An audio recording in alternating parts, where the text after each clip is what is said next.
Kumusta kayong lahat? Ako si Aina. Ngayon, gusto kong ibahagi ang isang artikulo na pinamagatang Natagpuan ko ang tunay na kaligayahan. Sa murang edad na 17, nakilala ng bida ang kanyang magiging asawa. Matapos silang magpakasal dalawa, maasikaso at mapagmalasakit sa kanya ang kanyang asawa at naniwala siyang natagpuan na niya ang kaligayahan sa buhay may asawa. Gayunpaman, matapos siyang magsimulang maniwala sa Diyos, kinutya siya ng kanyang asawa at pinagbantaan pa nga siya na tatawag ito ng pulis at hihiwalayan siya para hadlangan siya sa pagsasagawa ng kanyang pananalig. Ang lahat ng ito ay lubhang nakapanlulumo para sa kanya. Paano siya umasa sa Diyos at nagpatuloy sa paggawa ng kanyang tungkulin? Pagkatapos ng karanasang ito, anong mga pagkaunawa at kabatiran ang nakuha niya tungkol sa buhay may asawa at tunay na kaligayahan? Babasahin ko ang artikulong ito.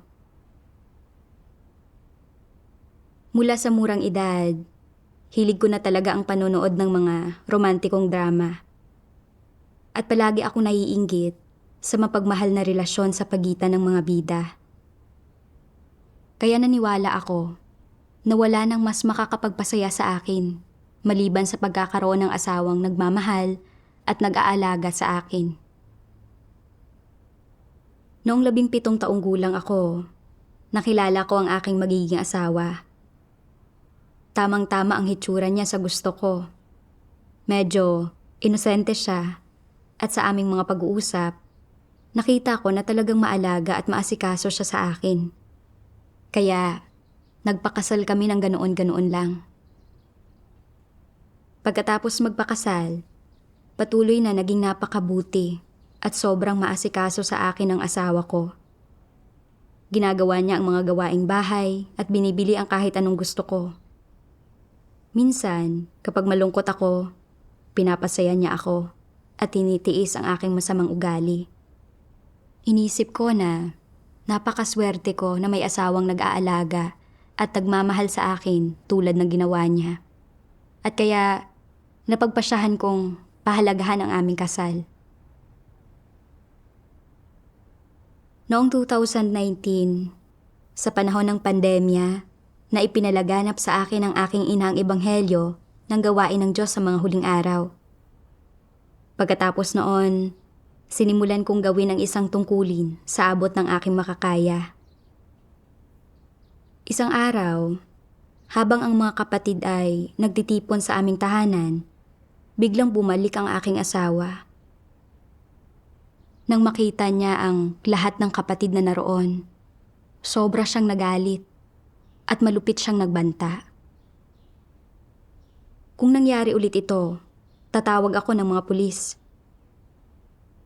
Pagkatapos noon, padabog siyang lumabas at pabalibag na isinara ang pinto. Hindi ko pa nakita ang aking asawa na galit, para siyang naging ganap na ibang tao. Talagang natakot ako nang makita ko kung gaano lumalaban ang aking asawa sa aking pananampalataya. At naisip ko, ano ang dapat kong gawin? Kapag nahuli niya ulit kami, tatawag ba talaga siya ng pulis? Hihiwalayan niya ba ako ngayong gabi kapag nakauwi na siya? Paano ko ito ipapaliwanag sa kanya nang hindi manganganib ang relasyon namin? Noong panahong iyon, ikinuwento sa akin ng isang leader ng iglesia ang kanyang personal na karanasan sa pamamagitan ng pagbabahaginan at binasa niya ang sumusunod na sipi ng mga salita ng Diyos.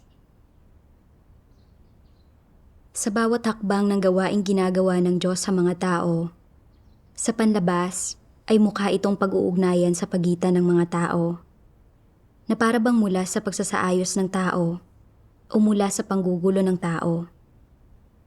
Ngunit sa likod ng mga eksena, ang bawat hakbang ng gawain at lahat ng nangyayari ay isang pustahan na ginawa ni Satanas sa harap ng Diyos at hinihingi sa mga tao na manindigan sa kanilang patotoo sa Diyos.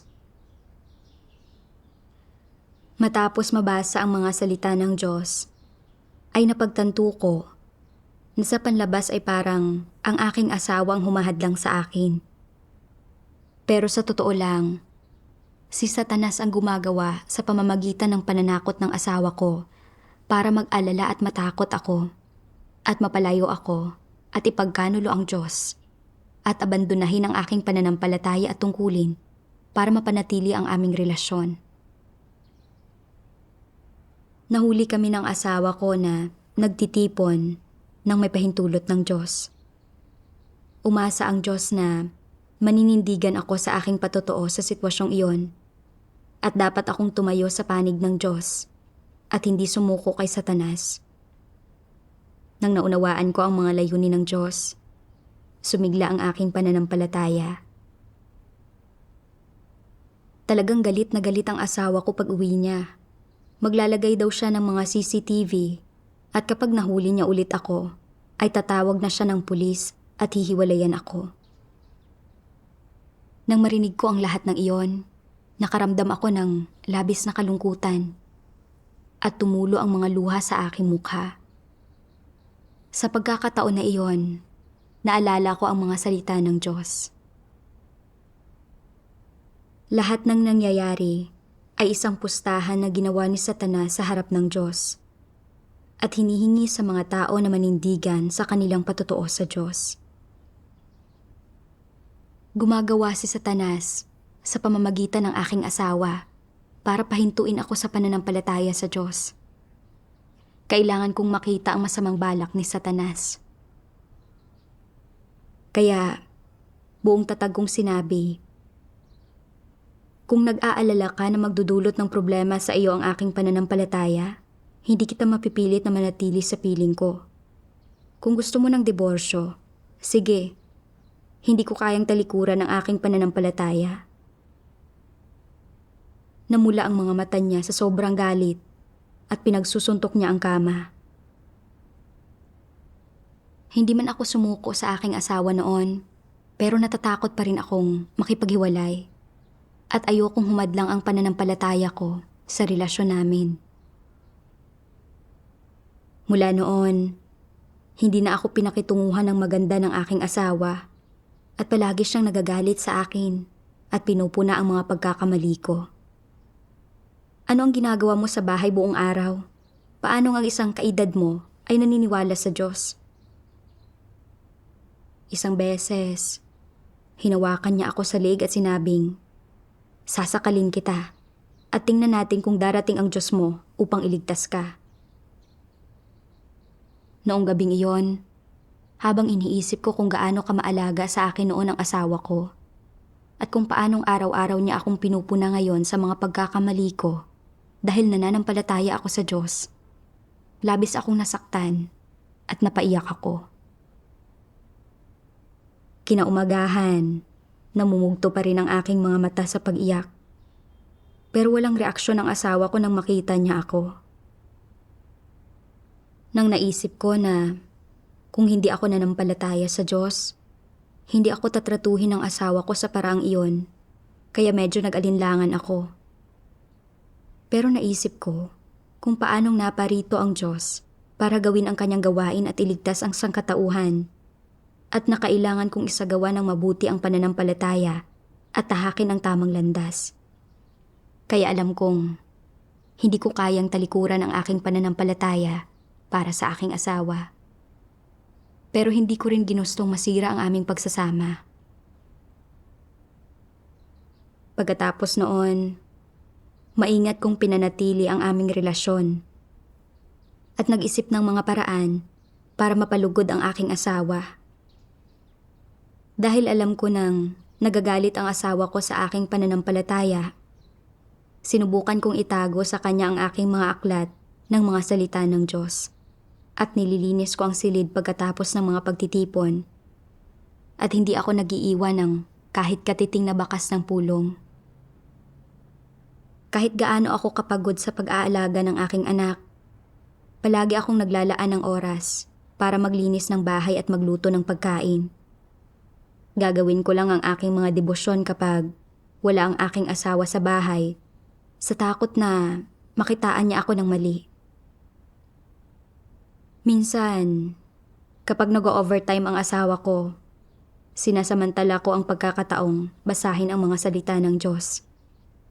Pero hindi ako makatuon dahil nag-aalala akong baka umuwi siya ng maaga. Palagi kong pinapakinggan ang pinto at pagkabukas na pagkabukas nito, dali-dali kong papatayin ang computer at ililigpit ang aking mga libro. Pagkatapos noon, hindi na ako ulit nahuli ng aking asawa na nagsasagawa ng pananampalataya o nagbabasa ng mga salita ng Diyos.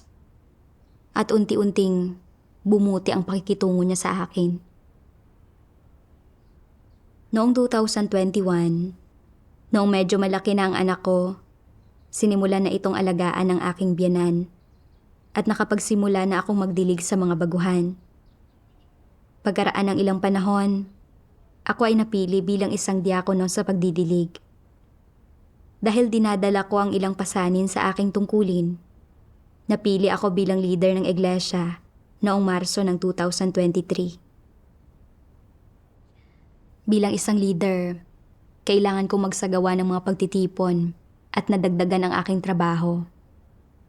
Minsan ay kailangan kong tumugon sa mga tanong sa mga liham sa gabi, pero hindi talaga ako nangahas na asikasuhin ang mga ito sa gabi. Naisip ko, hindi niya alam na isinasagawa ko pa rin ang pananampalataya at ginagawa ang aking tungkulin. Nagsisimula palang bumuti ang relasyon namin, pero kapag nalaman niyang nananampalataya pa rin ako at ginagawa ko ang aking tungkulin, hindi ba siya babalik sa paghahanap ng mali sa akin buong araw tulad ng dati? Kung hindi ako makapagtrabaho sa gabi ay ayos lang. Magtatrabaho na lang ako sa araw. Dahil hindi ako nangahas na tumugon sa mga liham sa gabi at nagdaos ng mga pagtitipon araw-araw, nagsimulang dumami ang mga hindi nababasang liham. Patuloy na naantala ang gawain ng paglilinis at ang gawain ng pagpapatalsik ng iglesia at bumagal din ang pag-usad ng aming gawain sa ebanghelyo. Ako mismo ay sobrang nag-aalala sa lahat ng ito.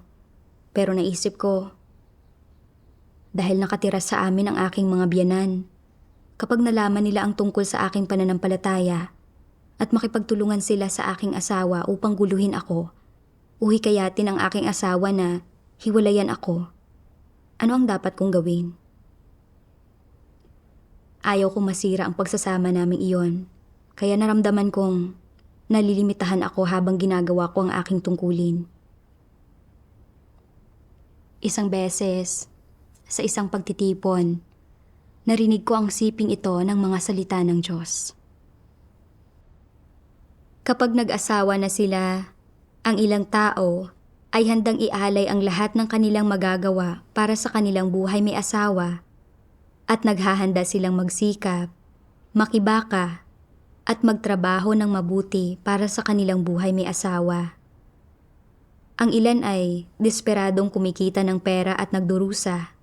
At syempre, higit pa nilang ipinagkakatiwala sa kanilang kabiyak ang kanilang kaligayahan sa buhay. Naniniwala sila na kung sila ay natutuwa o nagagalak sa buhay, ay nakasalalay sa kung ano ang katangian ng kanilang kabiyak. Kung ito ba ay isang mabuting tao. Kung magkatugma ba ang kanilang personalidad at mga hilig. Kung ito ba ay isang taong may kakayahang maghanap buhay at pamahalaan ang isang pamilya. Kung ito ba ay isang taong kayang tiyakin ang kanilang mga pangunahing pangangailangan sa hinaharap at makakapagbigay sa kanila ng isang masaya, matatag at magandang pamilya.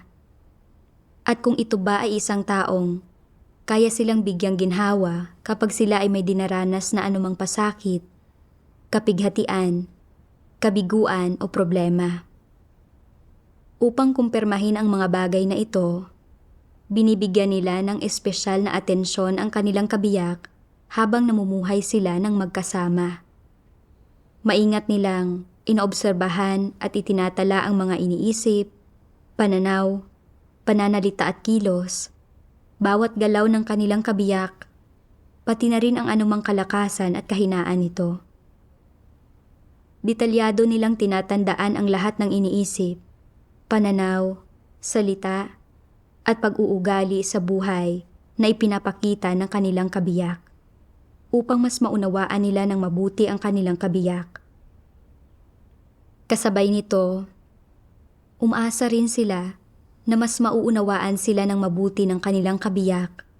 Binibigyan nila ng puwang ang kanilang kabiyak sa kanilang puso at binibigyan nila ang kanilang sarili ng puwang sa puso ng kanilang kabiyak upang mas mahusay nilang mapigilan ang isa't isa o upang sila ang unang taong lilitaw sa harap ng kanilang kabiyak sa tuwing may mangyayari, ang unang taong tutulong dito, ang unang taong titindig at susuporta rito, magpapalakas ng loob nito, at magiging matibay na taga-suporta nito. Sa ganitong kalagayan ng pamumuhay, hindi bihirang subukan ng mag-asawa na kilatisin kung anong uri ng tao ang kanilang kabiyak. Ganap silang namumuhay sa kanilang damdamin para sa kanilang kabiyak at ginagamit nila ang kanilang damdamin upang alagaan ang kanilang kabiyak. Pagtiisan ito, pangasiwaan ang lahat ng kasalanan, kapintasan at hinahangad nito, maging sa punto ng pagtugon sa bawat hinihingi nito. Halimbawa, sinasabi ng mister ng isang babae, "Sobrang haba ng mga pagtitipon ninyo. Dapat ay manatili ka lang doon ng kalahating oras at pagkatapos ay umuwi ka na." Sumasagot naman ang babae, "Gagawin ko ang aking makakaya." Totoo nga, sa sunod na pagpunta niya sa pagtitipon, ay kalahating oras lamang siya roon at pagkatapos ay umuwi na siya agad. At sinasabi na ngayon ng kanyang mister, "Mas mainam ang ganyan. Sa susunod, magpakita ka lang doon at pagkatapos ay umuwi ka na agad." Sinasabi niya, "Ganoon pala katindi ang pangungulila mo sa akin. Sige, gagawin ko ang aking makakaya." Totoo nga, hindi niya binibigo ang kanyang asawa sa sunod niyang pagpunta sa pagtitipon at umuwi na siya pagkatapos lamang ng mga 10 minuto. Labis na nasisiyahan at natutuwa ang kanyang asawa at sinasabi nito, "Mas mainam iyan." Kung gusto nito na pumunta siya sa silangan, hindi siya mangangahas na magpunta sa kanluran. Kung gusto nitong makita na tumatawa siya, hindi siya mangangahas na umiyak. Nakikita nito na nagbabasa siya ng mga salita ng Diyos at nakikinig sa mga himno at napupuot ito rito at nasusuklam. At sinasabi ng mister niya, "Ano ba ang silbi ng pagbabasa ng mga salitang iyan at pagkanta ng mga awit na iyan palagi? Hindi ba pwedeng huwag mong basahin ang mga salitang iyan o kantahin ang mga awit na iyan habang nasa bahay ako?" Sumasagot siya, Sige na. Hindi ko na babasahin ang mga ito." Hindi na siya naglalakas loob na magbasa ng mga salita ng Diyos o makinig sa mga himno. Dahil sa mga iginigiit ng kanyang mister, sa wakas ay nauunawaan niya na hindi nito gusto na siya ay manampalataya sa Diyos o magbasa ng mga salita ng Diyos. Kaya sinasamahan na lang niya ito kapag ito ay nasa bahay. Magkasama silang nanonood ng telebisyon, kumakain, nag-uusap, at pinakikinggan pa nga niya ang mga hinaing nito.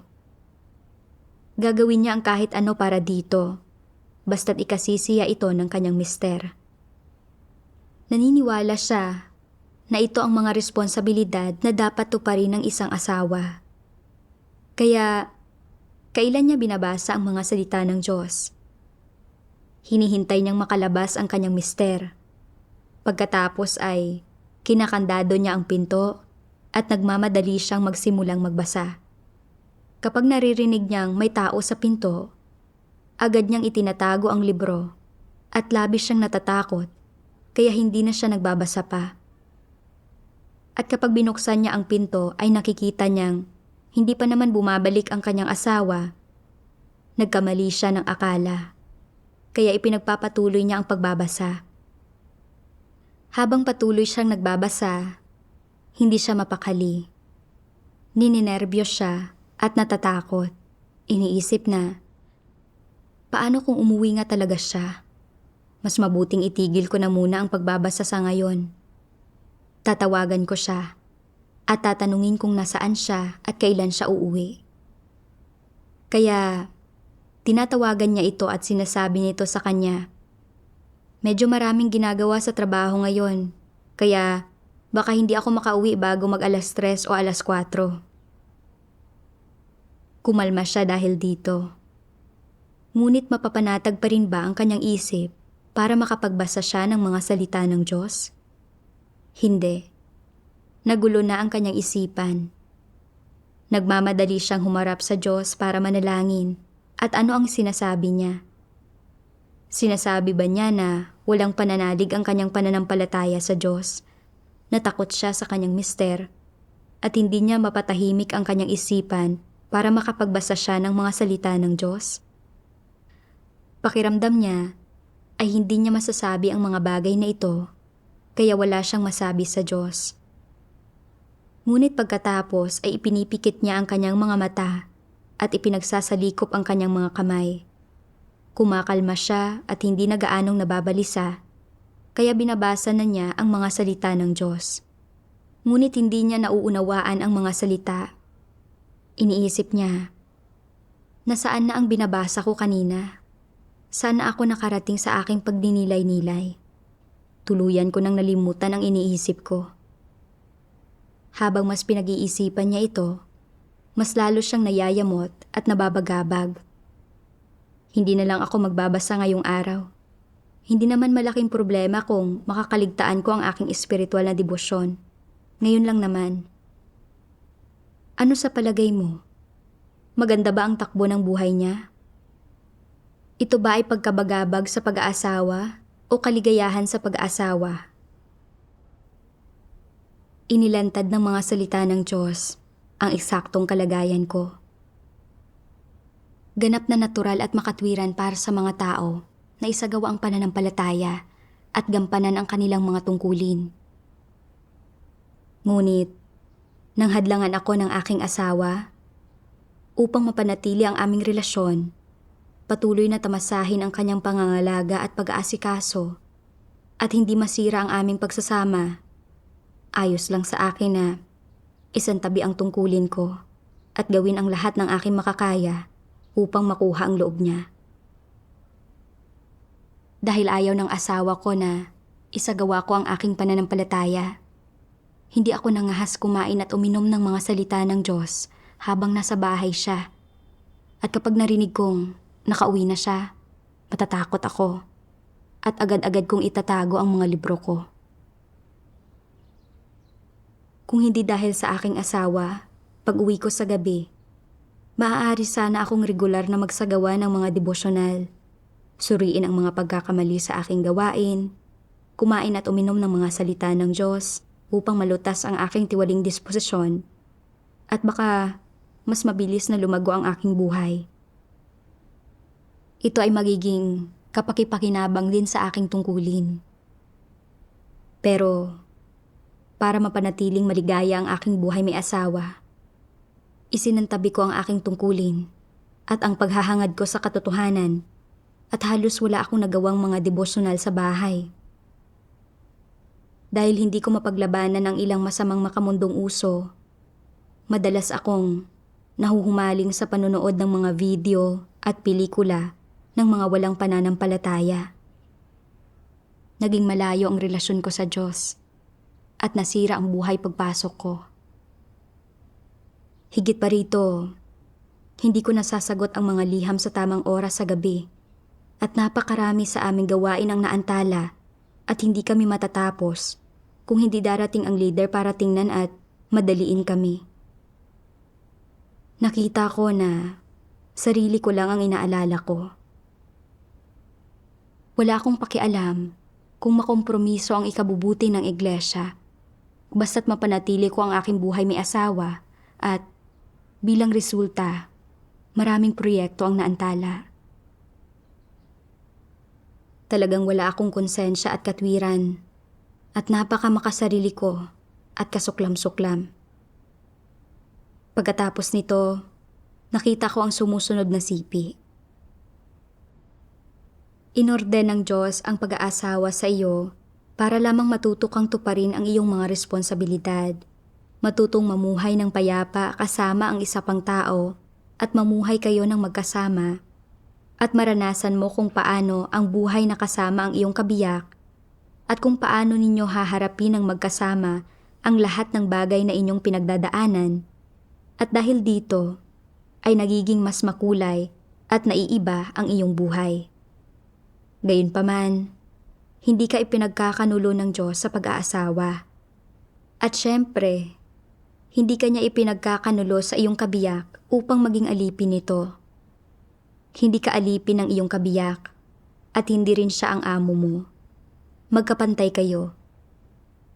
May mga responsibilidad ka lang bilang misis o mister sa iyong kabiyak at kapag tinutupad mo ang mga responsibilidad na ito, itinuturing ka ng Diyos na isang mabuting misis o mister. Walang anumang taglay ang iyong kabiyak na wala sa iyo at hindi ka mas masahol kaysa sa iyong kabiyak. Kung ikaw ay nananampalataya sa Diyos at naghahangad sa katotohanan, kayang gumampan sa iyong tungkulin. Madalas na dumadalo sa mga pagtitipon, nagdarasal, nagbabasa ng mga salita ng Diyos at humaharap sa Diyos. Kung gayon, ito ay ang mga bagay na tinatanggap ng Diyos at ang mga ito ang dapat na gawin ng isang nilikha at ang mga ito ang normal na buhay na dapat ipamuhay ng isang nilikha. Walang kahiya-hiya rito ni hindi mo dapat maramdaman na may pagkakautang ka sa iyong kabiyak dahil ganito ang uri ng buhay mo. Wala kang pagkakautang sa kanila. Pagdating sa mga ugnayan sa laman, bukod sa iyong mga magulang, ang taong pinakamalapit sa iyo sa mundong ito ay ang iyong asawa. Ngunit dahil nananampalataya ka sa Diyos, itinuturing kanyang kaaway at inaatake at inuusig ka niya. Tinututulan niya ang pagdalo mo sa mga pagtitipon. Kapag nakakarinig siya ng anumang tsismis, umuwi siya para pagalitan at maltratuhin ka. Kahit na nagdadasal o nagbabasa ka ng mga salita ng Diyos sa bahay at hindi ka naman nakakaapekto sa pagiging normal ng kanyang buhay, papagalitan at tututulan ka pa rin niya at maaari ka pa nga niyang saktan. Sabihin mo sa akin, anong uri ng bagay ito? Hindi ba't isa siyang demonyo? Ito ba ang taong pinakamalapit sa iyo? Karapat-dapat ba ang ganitong tao sa pagtupad mo ng anumang responsibilidad para sa kanya? Hindi. Hindi siya karapat-dapat. At kaya, ang ilang taong nasa ganitong uri ng buhay may asawa ay sumusunod pa rin sa bawat hinihingi ng kanilang asawa. Handang isakripisyo ang lahat.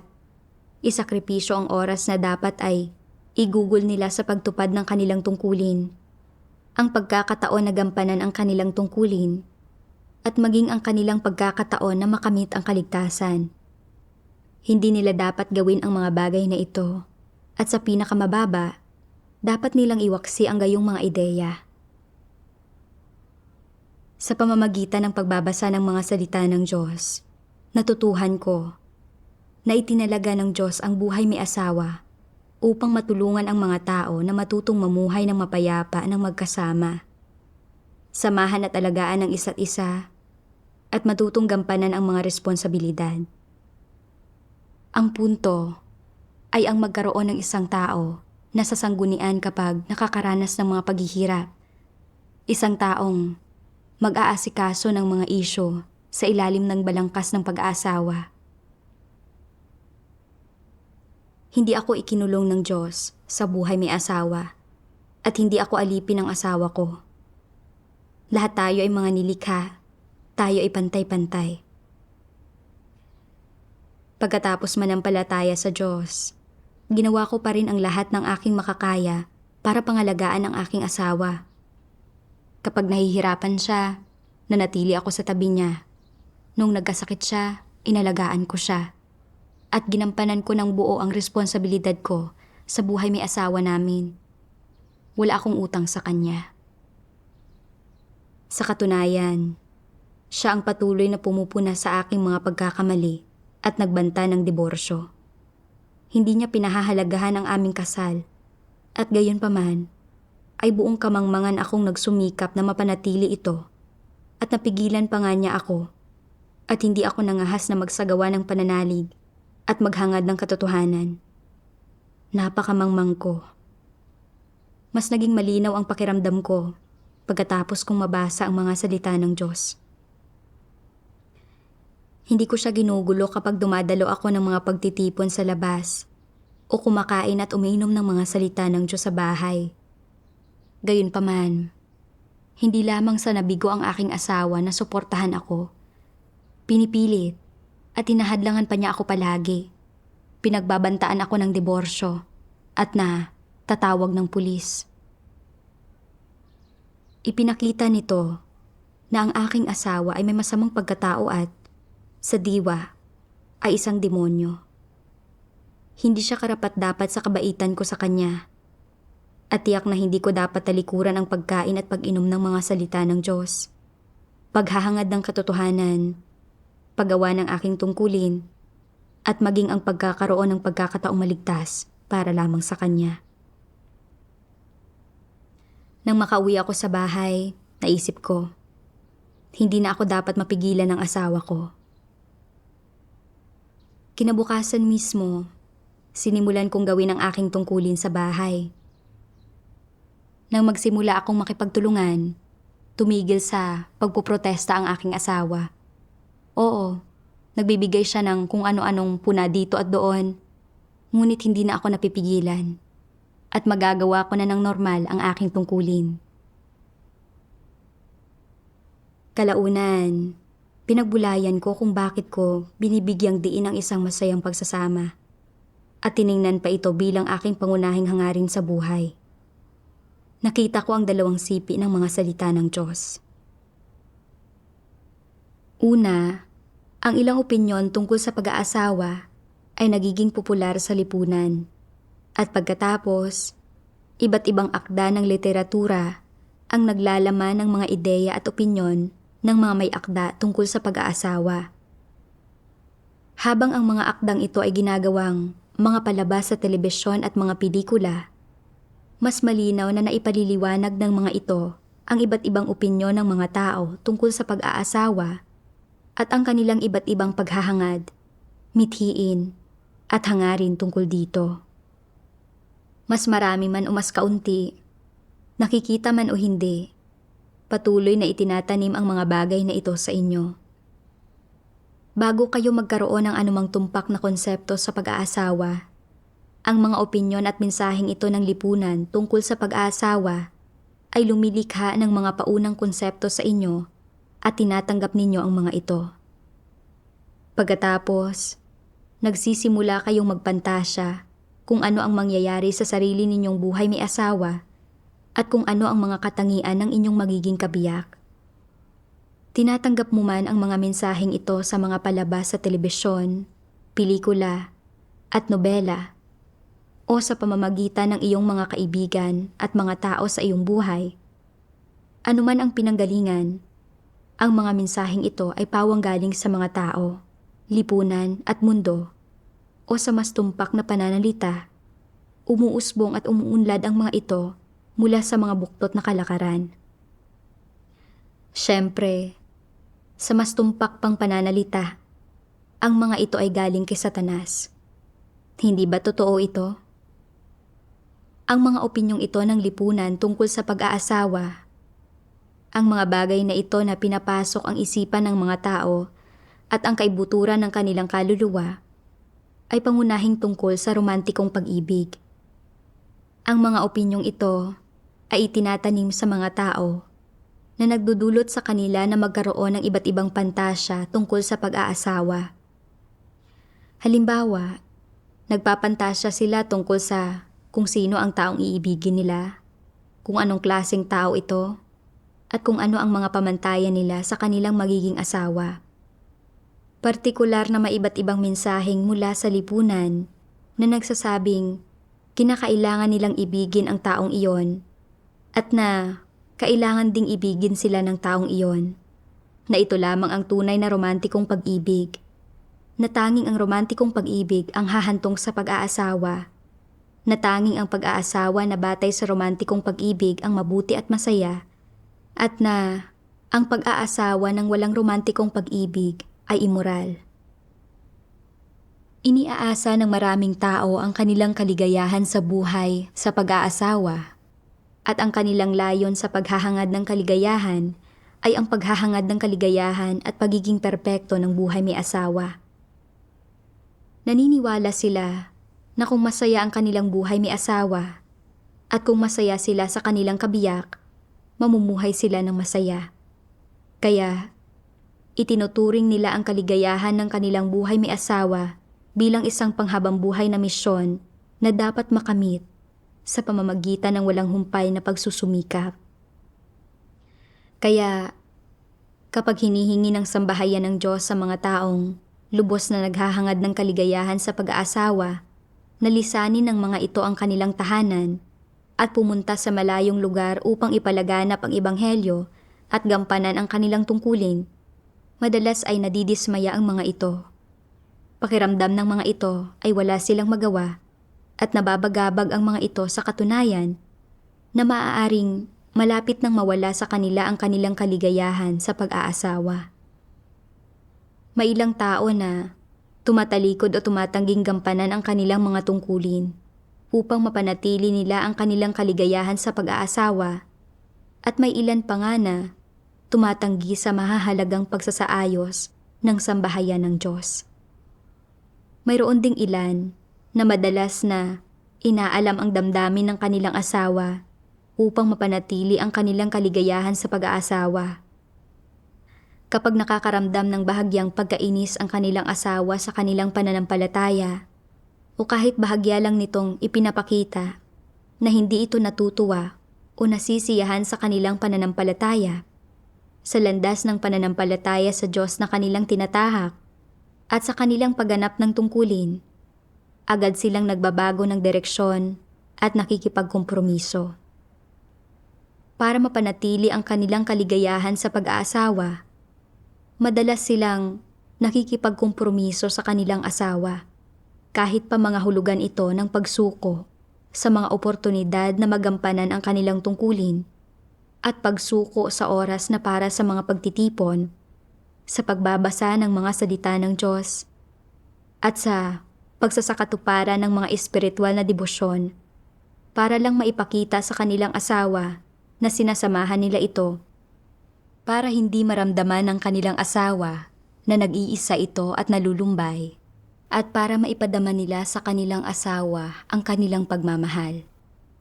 Mas gugustuhin pa nilang gawin ito kaysa mawala ang pagmamahal ng kanilang asawa o mawalay sa pagmamahal nito.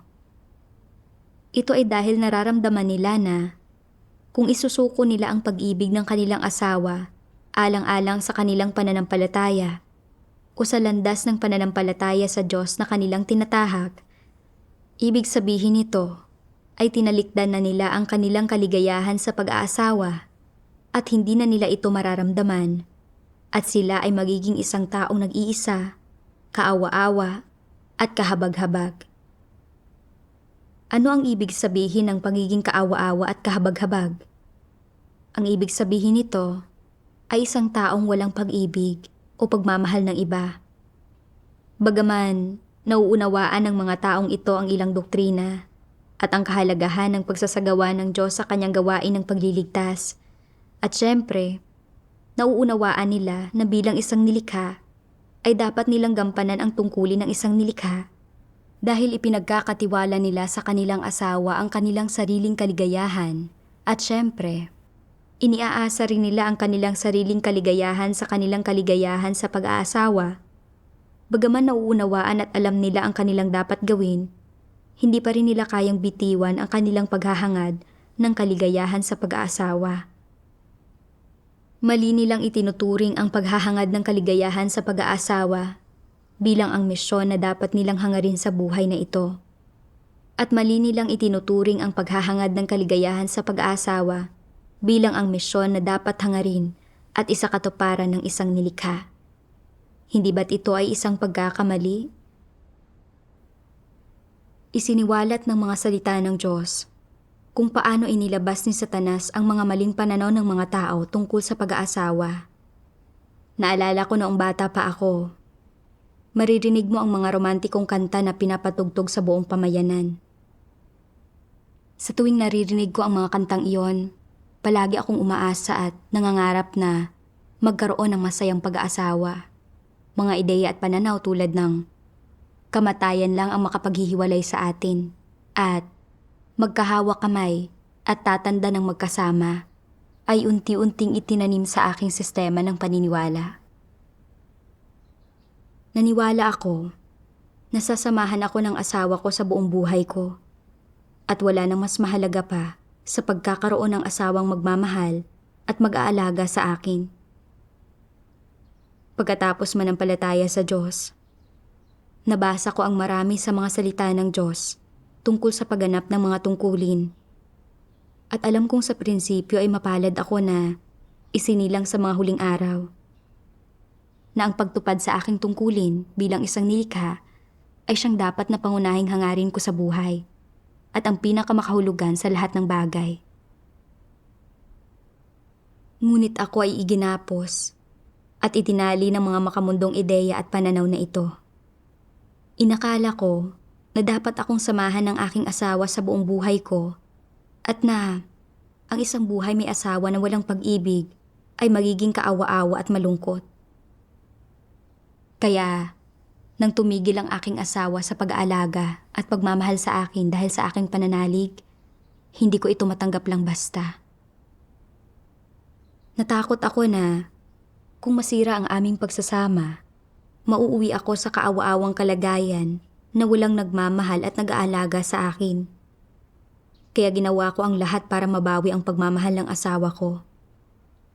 Nang makitang laban siya sa aking pananalig, sumuko ako sa kanya at handa akong gumugol ng mas maikling oras sa pagkain at pag-inom ng mga salita ng Diyos at antalahin ang gawain ng iglesia upang mapanatili ang aking buhay may asawa.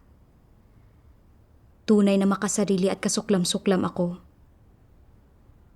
Naisip ko kung paanong, mula noong nagsimula akong manalig sa Diyos, ganap na nagbago ang asawa ko at sinimulan niyang punahin ang aking mga pagkakamali sa lahat ng oras. Nakita ko na ang pakikitungo sa akin ng aking asawa ay hindi tunay na pag-ibig. Isa lang itong pagkukunwari na nakabatay lahat sa kakayahan kong bigyan siya ng anak at panatilihing maayos ang bahay.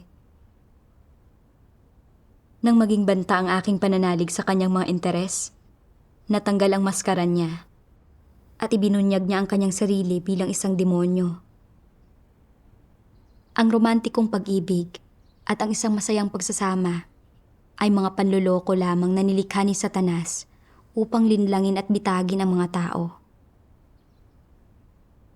Kung palagi kong binabaliwala ang aking tungkulin dahil sinisikap kong mapanatili ang kaligayahan sa pagsasama namin, hindi ko kailanman makakamit ang katotohanan at sa kalaunan ay ititiwalag ako ng Diyos. Noong Hunyo ng 2023, napili ako bilang leader ng distrito. Alam kong ito ay pagtataas ng Diyos. Pero pagkatapos ng isang buwan ng pagganap ng tungkulin, napansin ko na madalas ay may kahina-hinalang tao na sumusunod sa akin. Sa ganoong uri ng sitwasyon, ang tanging paraan para magawa ko ng ligtas ang aking tungkulin ay ang pag-alis sa bahay. Gayunpaman, alam ko na kapag umalis ako sa bahay, maaaring hiwalayan ako ng aking asawa at sa gayon ay malulubog ako sa pag-aalala at pag-aalinlangan. Sa pamamagitan ng paghahanap, natagpuan ko ang dalawang sipi ng mga salita ng Diyos. Ano man ang iyong papel sa pamilya o sa lipunan, ito man ay bilang asawa, anak, magulang, empleyado, o ano paman. At mahalaga man o hindi ang iyong papel sa buhay may asawa, iisa lamang ang iyong pagkakakilanlan sa harap ng Diyos. At iyon ay bilang isang nilikha. Wala kang pangalawang pagkakakilanlan sa harap ng Diyos. Kaya, kapag tinatawag ka ng sambahayan ng Diyos, iyon ang oras na dapat mong gampanan ang iyong tungkulin. Ibig sabihin, bilang isang nilikha, hindi mo dapat tuparin lang ang iyong tungkulin kapag natutupad na ang kondisyon ng pagpapanatili ng kaligayahan at integridad sa iyong buhay may asawa. Sa halip, hanggat ikaw ay isang nilikha, ang misyon na ibinibigay sa iyo at ipinagkakatiwala sa iyo ng Diyos ay dapat natuparin ng walang kondisyon. Ano man ang sitwasyon, obligasyon mo na gawing prioridad ang misyon na ipinagkatiwala sa iyo ng Diyos, habang ang misyon at responsibilidad na ibinigay sa iyo ng pag-aasawa ay hindi prioridad.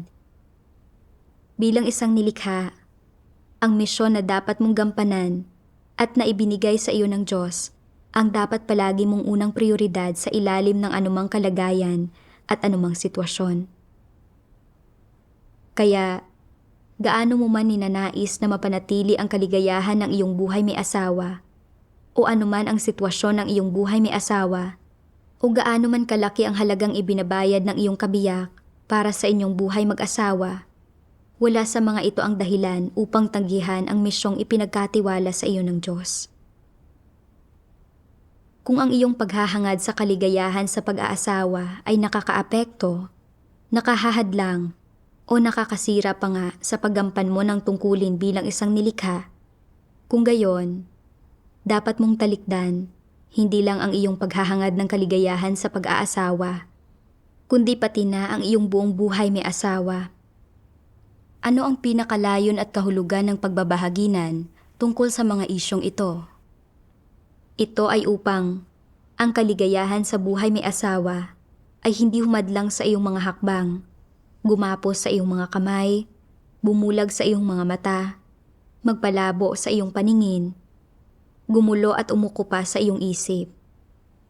Ito ay upang hindi ang paghahangad ng kaligayahan sa pag-aasawa ang pumupuno sa landas ng iyong buhay at pumupuno sa iyong buhay, at upang tama ang iyong pagharap sa mga responsibilidad at obligasyon na dapat mong tuparin sa buhay may asawa, at upang tama ang iyong maging mga pasya tungkol sa mga responsibilidad at obligasyon na dapat mong tuparin.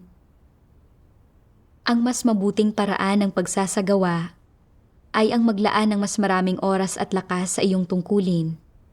Gampanan ang tungkulin na dapat mong gampanan at isakatuparan ang misyon na ipinagkatiwala sa iyo ng Diyos. Huwag mong kalimutan kailanman na ikaw ay isang nilikha, na ang Diyos ang nag-akay sa iyo sa buhay patungo sa sandaling ito, na ang Diyos ang nagbigay sa iyo ng buhay may asawa, ang nagbigay sa iyo ng pamilya, at na ang Diyos ang nagkaloob sa iyo ng mga responsibilidad na dapat mong tuparin sa loob ng balangkas ng buhay may asawa, at na hindi ikaw ang pumili ng buhay may asawa, hindi ka nag-asawa ng bigla-bigla na lang, o na hindi mo kayang panatilihin ang iyong kaligayahan sa buhay may asawa sa pamamagitan ng sarili mong mga kakayahan at lakas. Sa pamamagitan ng pagbabasa ng mga salita ng Diyos, napagtanto ko na bagaman sa aking sariling bahay, ako ay isang asawa at ina, isa rin akong nilikha, nilalang ng Diyos. At kapag naatasan ng isang tungkulin, kailangan kong tanggapin ito ng walang kondisyon at gawin itong aking numero unong prioridad. Ang pagtupad sa aking tungkulin bilang isang nilikha ay ang aking nag-iisang misyon sa buhay. Binigyan ako ng Diyos ng buhay. Hindi niya lamang nilikha ang langit at lupa at ang lahat ng bagay. Nagbibigay sa sangkatauhan ng lahat ng kailangan nila. Ipinapahayag din niya ang lahat ng katotohanan upang iligtas ang sangkatauhan. Nagtuturo sa atin kung paano umasal at kung paano takasan ang mga pinsala ng katiwalian ni Satanas at kung paano isabuhay ang isang tunay na wangis ng tao. Kung tatanggihan ko ang aking tungkulin upang mapanatili ang aking buhay may asawa, ito ay magiging lubhang kawalan ng konsensya at katwiran. Kung hindi nito naantala ang aking tungkulin bilang isang nilikha, kaya kong gampanan ang aking mga responsibilidad sa ilalim ng balangkas ng buhay may asawa. Ngunit dahil ang paghahangad ko ng isang masayang pagsasama ay nakaapekto sa aking tungkulin, kinailangan kong isantabi ang aking kasal. Maglaan ng mas maraming lakas at oras sa pagganap ng aking tungkulin bilang isang nilikha at huwag mapigilan ang aking kasal. Noon ko malinaw na naintindihan na dapat kong ihinto ang pagsasakripisyo ng pag-unlad sa aking tungkulin upang mapanatili ang aking kasal. Kaya nagpasya akong umalis ng bahay para gawin ang aking tungkulin. Noong sinabi ko sa aking asawa na kailangan kong umalis sa bahay upang magtago sandali, agad-agad ay gusto na niya ng diborsyo. Sinabi niya, "Kaya kitang hintayin kung maaresto ka at makulong ng ilang taon. Pero kapag umalis ka sa bahay, tapos na tayo." Labis akong nadismaya nang marinig iyon. Hindi ako makapaniwala na mas gugustuhin ng aking asawa na ako ay maaresto at makulong kaysa hayaan akong magtago. Nakita ko na may diwang namumuhi sa Diyos ang asawa ko. Pinunasan ko ang aking mga luha at determinadong tumugon. Ang tao ay nilikha ng Diyos, kaya dapat natin siyang sambahin. Kahit na maaresto ako, patuloy akong mananampalataya pagkatapos kong makalaya. Kung matatanggap mo ito, mananatili tayong magkasama. Kung hindi, magkakanya-kanya na lang tayo ng landas. Kinabukasan, pinirmahan namin ang aming papeles sa diborsyo. Ngayong wala na ako sa bahay at hindi na ako napipigilan ng aking asawa, mas marami pa akong oras para basahin ang mga salita ng Diyos at gawin ang aking tungkulin. Sa tuwing may mga isyu ako, maaari kong hanapin ang aking mga kapatid upang makipagbahaginan at maghanap kaagad. Kapag nagbubunyag ako ng tiwaling disposisyon sa aking tungkulin at itinuturo ito ng aking mga kapatid, mayroon na akong mas maraming oras ngayon upang tumahimik at magnilay-nilay. Mayroon din akong mas maraming oras para suriin ang gawain at agad na itama ang anumang mga problemang makikita ko. Bilang resulta, nagsimula kaming makakuha ng mas magagandang resulta sa aming gawain. Nakikita ko ngayon na namumuhay ako noon sa mga pananaw at ideyang itinanim sa akin ni Satanas. Nawalan ako ng maraming pagkakataon para matamo ang katotohanan at hindi ko nagawa ng maayos ang tungkulin ko. Dahil lamang lahat sa patnubay ng mga salita ng Diyos, kaya nakawala ako sa mga gapos at pamimigil ng buhay may asawa. Salamat sa Diyos. Tatapusin ko na rito ang pagbabasa sa artikulong ito. Marahil ay nagkaroon kayo ng ilang kaunawaan o nakakuha ng anuman mula rito. Huwag mag-atubiling mag-iwan ng komento sa ibaba. Salamat sa inyong lahat sa panonood at magkita tayo sa susunod.